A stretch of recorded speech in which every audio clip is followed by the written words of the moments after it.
শক্তিশালী এই মন, তত শক্তিশালী এই শরীরও। এই যে আমাদের শরীর, এটা আসলে কি? এ হলো একটা রথের মতো। আর একটা রথ ততক্ষণ চলতে পারবে না যতক্ষণ না তাকে কোনো সারথি চালাবে। এই মন হলো শরীরের সারথি। এবার ভাবুন, যদি এই সারথি শক্তিহীন হয়, দুর্বল হয়, তাহলে এই রথের কি হবে? এটা উচিত পথে চলতে পারবে না, উচিত গতিতে চলতে পারবে না, মন মতো স্থানে এটা পৌঁছতেও পারবে না। সেই জন্য মনের শক্তি অত্যন্ত প্রয়োজনীয়। এবার মনের শক্তি আমরা কোথা থেকে লাভ করি? দৃঢ়তার শক্তি থেকে। এবার এই শক্তি আমরা কিভাবে বাড়াতে পারি? আমরা প্রতিদিন কিছু নতুন স্থির করি, কিছু ছোট কিছু বড়। আর যেই আমরা নতুন কিছু পূর্ণ করি, আমাদের মনের শক্তি বেড়ে যায়। আর যদি পূর্ণ না করতে পারি, মনের শক্তি কমে যায়। একটা দেওয়ালের মতো ছোট ছোট ছোট ছোট শিলা আমরা একটার পর একটা স্থাপন করে একটা দেওয়াল তৈরি করি। এতগুলো পাথর যখন একত্রিত হয়ে যায়, তখন এমন এক দেওয়াল তৈরি হয় যাকে ভাঙা প্রায় অসম্ভব হয়ে দাঁড়ায়। সেরকমই হয় মন এবং দৃঢ়তা। ছোট ছোট কাজ করে নিজের লক্ষ্য পূর্ণ করুন। এই লক্ষ্য যদি পূর্ণ হয়, তবে মনের শক্তি বাড়বে। কিছুটা এইভাবে যে যত বড়ই বিপদ আসুক না কেন, সেই বিপদ নিজে হার মেনে নেবে, কিন্তু আপনার মন ততটাই শক্তিশালী থাকবে। তাই মনের শক্তি বাড়াতে থাকুন, যাতে আপনি উচিত পথে চলতে পারেন, উচিত গতিতে চলেন আর মনোবাঞ্ছিত স্থানে পৌঁছতে পারেন। তবেই এই মন প্রসন্ন হয়ে বলবে, রাধা রাধা। বৃক্ষকে দেখুন, অত্যন্ত শক্তিশালী বৃক্ষ। এটা সবারই প্রিয়। তা সে ছোট হোক বা বড়, বৃদ্ধ হোক বা জোয়ান, সবাই ভালোবাসে এই বৃক্ষকে। আর সত্যি বলতে এই বৃক্ষ সবাইকে সেবা করে, সবাইকে ফল দান করে, সবাইকে ছায়া প্রদান করে। দূর থেকে দেখে মনে হয় এর কোনো পরিচর্যার প্রয়োজনই নেই। কিন্তু একজন কুশল মালী এইভাবে ভাবেন না। তিনি সময় অন্তরে খুব খুঁটিয়ে এই গাছ নিরীক্ষণ করেন, দেখতে থাকেন। যদি কোনো এমন শাখা থাকে যা রোগগ্রস্ত, তাহলে সেটা কেটে আলাদা করে দেন। যদি এমন কোনো শাখা থাকে যা মৃত, তাহলে সেটা আলাদা করে দেন। আর এইভাবে উপযুক্ত দেখাশোনা করার কারণেই এই বৃক্ষ এইভাবে সুস্থ হয়ে থাকে, সতেজ হয়ে থাকে, সবার সেবা করতে থাকে। আপনাকেও নিজের সাথে সেটাই করতে হবে। নিজের জন্য আপনাকে একজন কুশল মালী হয়ে উঠতে হবে। রক্ষা করতে হবে নিজের শরীরের, নিজের মনের। আপনার শরীর যদি রোগগ্রস্ত হয়ে পড়ে, তাহলে ওষুধ গ্রহণ করতে হবে। যদি এই মন কোনো এক কারণে বিচলিত হয়ে পড়ে, তাহলে তার থেকে নিজেকে মুক্ত করতে হবে। আপনি যদি নিজের যত্ন নেন, তবেই এই বৃক্ষের মতো হতে পারবেন। সেই বৃক্ষ যে সবারই প্রিয়, সবাইকেই সেবা করে। আসুন আমার সাথে ভালোবেসে বলুন, রাধা রাধা। ভোজনের দ্বারাই শরীর পুষ্টি লাভ করে। ছোটবেলা থেকে আজ পর্যন্ত যাই আপনার ভোজন হয়ে থাকুক, যাই আপনার আহার হয়ে থাকুক, সেই অনুসারেই আপনার শরীর গঠিত হয়েছে। এই ভোজন অত্যন্ত গুরুত্বপূর্ণ। সেই জন্য এর প্রত্যেক অংশকে বোঝা খুব আবশ্যক। প্রথম অংশ, যে আমরা কি গ্রহণ করছি, এই ভোজন কোন স্থান থেকে আসছে, সেটা বুঝুন। দ্বিতীয় অংশ, ভোজন কে বানাচ্ছেন। এই ভোজন সর্বশ্রেষ্ঠ তখনই হয় যখন মাতার হাতে তৈরি করা ভোজন হয়। কিন্তু যদি মাতার তৈরি করা ভোজন আপনি প্রাপ্ত নাও করতে পারেন, তাহলে সেই ব্যক্তির ভোজন তৈরি করা উচিত যিনি সাত্ত্বিক। তৃতীয় অংশ, কোন স্থানে আপনি ভোজন গ্রহণ করছেন। যে স্থানে আপনি ভোজন গ্রহণ করছেন তা সাত্ত্বিক হওয়া উচিত। তাহলে অত্যন্ত গুরুত্বপূর্ণ। এবং চতুর্থ সবথেকে গুরুত্বপূর্ণ অংশ, তা হলো এই ভোজন আপনি যার দ্বারা প্রাপ্ত করেছেন, যেখান থেকে প্রাপ্ত করেছেন, যে স্থানে বসে আপনি ভোজন গ্রহণ করছেন, তার প্রতি কৃতজ্ঞতা প্রকাশ করুন এবং ভোজন পূর্ণরূপে সমাপ্ত করুন। তবেই এই ভোজন আপনাকে সুখী জীবন দান করবে, সুস্থ শরীর দেবে। আর এই মন তা সুপ্রসন্ন হয়ে বলবে, রাধা রাধা।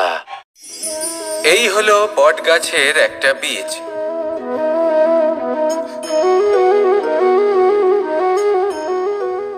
এটা রোপণ করা যাক, একটু জল দেওয়া যাক। এবার এখানে একটা বিশাল বটবৃক্ষ উৎপন্ন হবে, কিন্তু কিভাবে? এতে কে সাহায্য করবে? এটা সম্ভব কে করে দেখাবে? প্রকৃতি। আগে হ্যাঁ, এই সংসারে যা কিছু উৎপন্ন হয়, যা কিছু নষ্ট হয়, তার জন্য প্রকৃতি দায়ী হন। এই প্রকৃতির কারণেই তো রৌদ্র আসে, প্রকৃতির কারণেই বৃষ্টি হয়, জল পাওয়া যায়। তার কারণেই এই বটের বীজ তা এক বিশাল বটবৃক্ষে পরিণত হবে। কিন্তু একজন মানুষকে দেখুন, মানুষ বলবে এই বৃক্ষে আমার অধিকার রয়েছে। কেন? কারণ আমি এই বীজ বপন করেছি। এবার সমস্ত কাজ প্রকৃতি করবে আর সমস্ত শ্রেয় মানুষ নিয়ে যাবে। এটা কি উচিত? কখনোই নয়। এবারের উত্তর প্রকৃতিতেই লুকোনো আছে। কখনো কোনো পাখিও এই বীজ রোপণ করে, সেখানে বৃক্ষ উৎপন্ন হয়, তাতে ফল আসে, সেই পাখি সেই ফল খায়, কিন্তু সেখানকার বাকি পাখি এবং প্রাণীদের সেই ফল খেতে বারণ করে না। সেই বৃক্ষের ওপর নিজের অধিকার প্রমাণ করতে চেষ্টা করে না, সবার মধ্যে ভাগ করে দেয়। আর এটাই আমাদেরও করা উচিত। যা প্রকৃতি থেকে আসছে তা আবার প্রকৃতিতেই ফিরে যেতে দিন। এটা অত্যন্ত প্রয়োজনীয়। পাখিদের মতো হতে চেষ্টা করুন, তবেই আপনার এই মন আকাশে উড়তে থাকবে আর সুপ্রসন্ন হয়ে বলবে, রাধা রাধা। কোকিলের ডাক শুনে আমার মন প্রফুল্ল হয়ে ওঠে। কোকিল হলো আমার অত্যন্ত প্রিয়। এরকমই আরো একটা পাখি আছে, কাক। একদিকে কাক, অন্যদিকে কোকিল। এদের মধ্যে বেশি পার্থক্য নেই, কিন্তু কোকিলের কণ্ঠ শুনে সবার মন প্রফুল্ল হয়ে ওঠে। কোকিল যখন সামনে আসে তখন মন শান্ত হয়ে যায়, যখন কাক সামনে আসে তখন মানুষ দূরে পালিয়ে যায়। এমন কেন হয়? কারণ হলো বাণী। কোকিলের বাণী অত্যন্ত মিষ্টি, অত্যন্ত মধুর। সেখানেই কাকের বাণী অত্যন্ত কর্কশ শোনায়, আর কর্কশ বাণী শোনা কেউ পছন্দ করেন না। আপনি নিজেকে জিজ্ঞেস করুন, কোনো ব্যক্তি আপনার সাথে কথা বললে তার বাণী মধুর হলে আপনার ভালো লাগে, আর যদি কর্কশ হয় তার থেকে দূরে চলে যেতে ইচ্ছে করে। তাই নিজের বাণীও এইভাবেই মধুর রাখুন, মিষ্টি রাখুন। এ আমারও খুব প্রিয়। আর এটা তখন হয় যখন মনে প্রেম থাকে। মনের মধ্যে প্রেম জাগ্রত করুন, বাণী নিজে থেকেই মধুর হয়ে যাবে। আর কৃষ্ণ নিজে থেকে আপনার কাছে আসবে আর আপনার সাথে বলবে, কি রাধা রাধা। এটা হলো ধান গাছ। এর থেকে যে চাল উৎপন্ন হয় তা মানুষ গ্রহণ করেন। আর এটা কি? এ হলো জংলি ঘাস। একবার ভেবে দেখুন, যদি এই জংলি ঘাস ধান গাছের আশেপাশে থাকে তাহলে কি হবে? ধান উৎপন্ন হতে পারবে? তা উৎকৃষ্ট হতে পারবে? আমরা কি তা গ্রহণ করতে পারবো?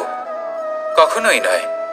এই জংলি ঘাস ধানকে নষ্ট করে দেবে, কিন্তু নিজে জীবিত থাকবে। এটাই হলো আজকের শিক্ষা। এই সংসারে যদি আপনি নীতির পথে চলতে চান, উচিত কর্ম করতে চান, সংসারকে সেবা করতে চান, তাহলে জংলি ঘাসের মতো ব্যক্তিদের থেকে সবসময় দূরে থাকতে হবে। সেই ব্যক্তি যারা দুর্নীতি এবং মিথ্যা দ্বারা পরিপূর্ণ, যাদের ব্যবহার অশুভ, যাদের অনেক অশুভ গুণ রয়েছে, তারা সঠিক নয়। সেই সকল ব্যক্তি যাদের চরিত্র অত্যন্ত দুষ্ট হয়, তারা হয় শুভ চরিত্রের ব্যক্তিকে একদম নষ্ট করে দেয়, নয় নিজের মতো বানিয়ে তোলে।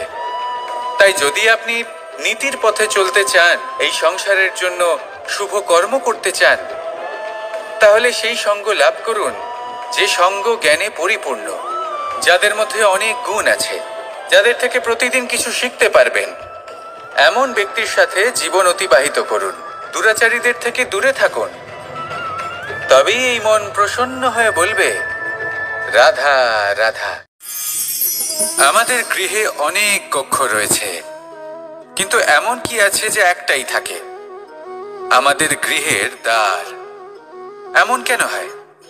অনেক দ্বার তো থাকতেই পারে, ভেবে দেখুন, একটা বিশাল ভবন রয়েছে, তার চতুর্দিকে অনেক দ্বার আছে।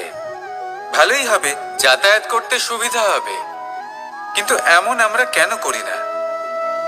এবার আপনি বলবেন যে এটার উত্তর তো সহজ, যতগুলো দ্বার থাকবে ততজন দ্বারপালও থাকবে। কে কখন কোথা থেকে আসবে, কোথায় চলে যাবে সেদিকে খেয়াল থাকবে না, চুরির সম্ভাবনাও বেড়ে যাবে। যাক, এই বিষয়ে অন্তত আপনি বোঝেন। সেই জন্য আপনার গৃহে একটাই দ্বার রয়েছে, কিন্তু আপনার মনের বিষয় কি জানেন? আপনার মনেও কি কোনো দ্বার আছে? নেই? তার মানে যে কোনো ব্যক্তি যেখান থেকে খুশি আসতে পারে, আর আপনার মনে যা খুশি প্রবেশ করিয়ে চলে যেতে পারে। কোনো বাধার সম্মুখীন না হয়ে কোনো ব্যক্তি আপনার মনে যা কিছু প্রবেশ করিয়ে চলে যাবে, তা সে আমাদের পক্ষে শুভ হোক, অশুভ হোক বা যতই ঘাতক হোক না কেন। সেই ভাবনা হতে পারে বাসনাময়, ক্রোধে পরিপূর্ণ, মতভেদে পরিপূর্ণ, বিদ্বেষ বা অহংকারে পরিপূর্ণ, বা কোনো ব্যর্থ ভাবনা হতে পারে। বিশ্বের যে কোনো ভাবনা মনে এসে বসবাস করতে পারে। এবার মনে যা ভাবনা থাকবে, মন সেটাই অনুভব করবে। নেতিবাচক ভাবনা যদি মনে ঘর করে, মন সুখ অনুভব কি করে করবে? সেই জন্য আবশ্যক হলো মনের মাঝে ইতিবাচক সত্তার দ্বার গড়ে তোলা। অর্থাৎ কোনো ভাবনা যদি আসে এবং ইতিবাচক হয়, তাহলে তাকে মনে প্রবেশ করতে দিন। যদি তা আপনাকে আর্থিক, সামাজিক, পারিবারিক, আধ্যাত্মিক লাভ দেয়, তাহলে তাকে প্রবেশ করতে দিন। যদি না দেয়, যদি তা নেতিবাচক ভাবনা হয়, তাকে দ্বার থেকেই আবার ফিরিয়ে দিন। যত শুভ চিন্তায় থাকবে এই মন, ততই শুভ হবে আপনার জীবন। আর এই মন সুপ্রসন্ন হয়ে বলবে, রাধা রাধা। বাহ, পুষ্পের সুবাস আমার খুব ভালো লাগে, অত্যন্ত সুন্দর হয় এই পুষ্প। এইভাবে চারিদিকে পুষ্প দেখে মন আনন্দিত হয়ে ওঠে। এবার আপনারা ভেবে দেখুন, আমার চারিদিকে পুষ্প নয়, আগুন আছে। তাহলে কি হবে? আমার শরীর কি জ্বলে যাবে না? অবশ্যই জ্বলবে।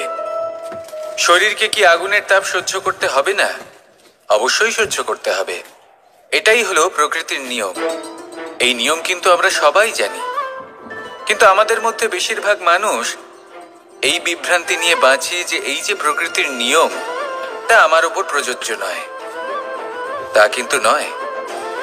আমাদের চতুর্দিকে এই যে নিসর্গ রয়েছে, আমরা তার কতটা ক্ষতি করি সেটা একবার ভেবে দেখুন।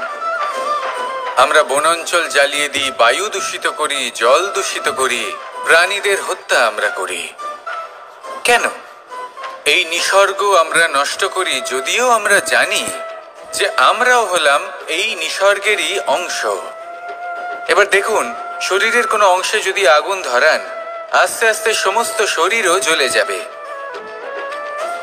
সেইভাবেই নিসর্গ যদি নষ্ট হয়ে যায়, তাহলে মনুষ্য জাতিও নষ্ট হয়ে যাবে। তাই এই যে নিসর্গ আপনি দেখছেন, এই পুষ্প, এই বৃক্ষ, বায়ু, জল, এদের সকলকে রক্ষা করুন, নষ্ট নয়। মনে রাখবেন, যদি নিসর্গ থাকে মানুষ থাকবে, যদি নিসর্গ থাকে তাহলেই জীবন থাকবে।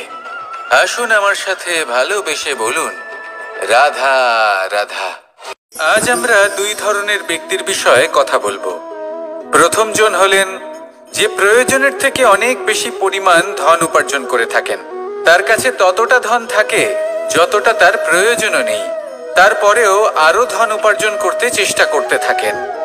সকল সম্ভব চেষ্টা করেন, সকল সম্ভব কর্ম করেন, তা সে উচিত কর্ম হোক বা অনুচিত, তাতে তাদের কিছুই যায় আসে না। তারা শুধুই এই সংসারের সকল সুখ ভোগ করতে চান, সকল স্বাচ্ছন্দ্য লাভ করতে চান। আজীবন তারা প্রচেষ্টাই করতে থাকেন। এবার এই করতে গিয়ে তারা ভারাক্রান্ত হয়ে সমস্যার সম্মুখীন হন। এনাদের সমগ্র জীবন এই চেষ্টাতেই চলে যায়, জীবন যাপন করার বদলে। অন্যদিকে আরেকজন ব্যক্তি, যিনি জানেন তার প্রয়োজন কতটুকু, আর শুধুমাত্র সেই পরিমাণ ধন অর্জন করেন, তার থেকে বেশি একটুও নয়। উনি যদি দুবেলা খেতে পান, মাথা গোজার ঠাঁই পেয়ে যান, সেটাই পর্যাপ্ত। তাতেই তিনি আনন্দে জীবন যাপন করেন, না কোনো বৃথা চিন্তা করেন, না কোনো বৃথা কষ্ট করেন। এবার আমি আপনাদের জিজ্ঞেস করব, এই দুই ব্যক্তির মধ্যে আপনি কোন ব্যক্তি হতে চাইবেন? বেশিরভাগ মানুষ এটাই বলবেন যে আমরা সেই দ্বিতীয় মানুষ হতে চাই যারা সন্তুষ্ট। কিন্তু যদি মন দিয়ে দেখেন, আপনিও সেই কর্মই করছেন যা প্রথম ব্যক্তি করেন। আপনারা সবসময় চেষ্টা করে চলেছেন, এটাও লাভ করতে হবে, ওটাও লাভ করতে হবে, আমার এটারও প্রয়োজন, ওটারও প্রয়োজন। আপনি অনেক কিছু লাভ করেছেন, কিন্তু প্রশ্ন এটাই যে আপনার কি সেই সব কিছুর প্রয়োজন রয়েছে? এর উত্তর আপনার অন্তর্মনে রয়েছে। আপনার মন জানে যে আপনার প্রয়োজন কতটুকু। সেখানে গিয়ে দেখুন। সন্তুষ্টি মানুষকে আনন্দ দেয়। মানুষ যতটা সন্তুষ্ট হবে ততটাই সে আনন্দ লাভ করবে। এবার আপনাকে এই সিদ্ধান্ত নিতে হবে যে আপনি কখন আর কোথায় সন্তুষ্টি লাভ করবেন, কত কিছু লাভ করার পরে সন্তুষ্ট হবেন। এই উত্তর আপনি মন থেকে পাবেন। এই সমাজের চাহিদায় জড়িয়ে নিজেকে বিভ্রান্ত করবেন না। নিজের অন্তরের এই মিথ্যে অহংবোধকে প্রশ্রয় দিতে গিয়ে যদি আপনি এরকম চাষ করতে থাকেন, তাহলে জীবনযাপন কখন করবেন? থেমে যান, শান্ত হয়ে যান, নিজের অন্তর মনে নিমজ্জিত হয়ে দেখুন যে সন্তুষ্টি কোথায়। এই সন্তুষ্টি লাভ করুন। এই মন প্রসন্ন হয়ে বলবে, রাধা রাধা। আমরা কর্ম করি, আর সেই কর্ম অনুসারে আমাদের তার ফল প্রাপ্ত হয়। এখন এই কর্ম আরো শ্রেষ্ঠ হতে থাকে, আমরা আরো প্রেরিত হতে থাকি। তার জন্য আমরা বড় বড় জ্ঞানীদের থেকে প্রভাবশালী, প্রেরণাদায়ক ব্যক্তির সাথে দেখা করার চেষ্টা করি। আপনি কি জানেন সংসারের সব থেকে গুরুত্বপূর্ণ ব্যক্তি কে? স্বয়ং আপনি। হ্যাঁ, আপনি সে। আপনি জীবিত আছেন, তাই এই সংসার জীবিত আছে। আপনি হলেন আপনার সমস্ত কর্মের কেন্দ্র। তাই এবার থেকে প্রতিদিন একটু সময় নিজের জন্য বের করে নিজের সাথে কথা বলুন। নিজেকে বুঝুন, নিজের কর্মকে বুঝুন। কিছু প্রশ্ন আসবে, কিছুর উত্তর পাবেন। আরো কিছু প্রশ্ন আসবে যার উত্তর আপনি অবশ্যই পাবেন, কিন্তু এটা করবেন অবশ্যই, নয়তো আপনি এই সংসারের সব থেকে গুরুত্বপূর্ণ ব্যক্তির সাথে দেখা করার সুযোগই হারিয়ে ফেলবেন। এবার বলুন, আপনি কি এরকম চাইবেন? ভেবে দেখতে গেলে দুধকে জলের থেকে বেশি ভালো মনে করা হয়, আর সেই জন্য দুধের মূল্য জলের থেকে অনেক বেশি হয়। এবার যদি এই দুধ দিয়েই দই বানানো হয়, তাহলে এর আয়ু আরো কিছুদিন বেড়ে যায় এবং এর মূল্য আরো কয়েক মুদ্রা বেশি। এবার যদি এই দই থেকে মাখন বানানো হয়, তাহলে তার আয়ু আরো কয়েক সপ্তাহ বেড়ে যায় আর তার মূল্য আরো কিছু মুদ্রা বেশি। এবার এই মাখন থেকে যদি ঘি তৈরি করেন, তবে এর আয়ু অনেক বছর বৃদ্ধি পায় এবং এর মূল্য মাখনের থেকে আরো কয়েক মুদ্রা বেশি। এবার এই সব কিছুর মূলে দুধই আছে, কিন্তু এদের সকলের আয়ুতে, এদের মূল্যে এত তফাৎ কেন? তার কারণ এই যে দুধকে দই হওয়ার জন্য অনেক কষ্ট সহ্য করতে হয়, দইকে মাখন হওয়ার জন্য লাঠির আঘাত সহ্য করতে হয়। এবার আমরা মানুষেরাও সবাই সমান, দুধের মতো। কিন্তু মহান সেই হয় যে কঠিন পরিস্থিতির মুখোমুখি হয়, যে বিপদের মোকাবিলা করে,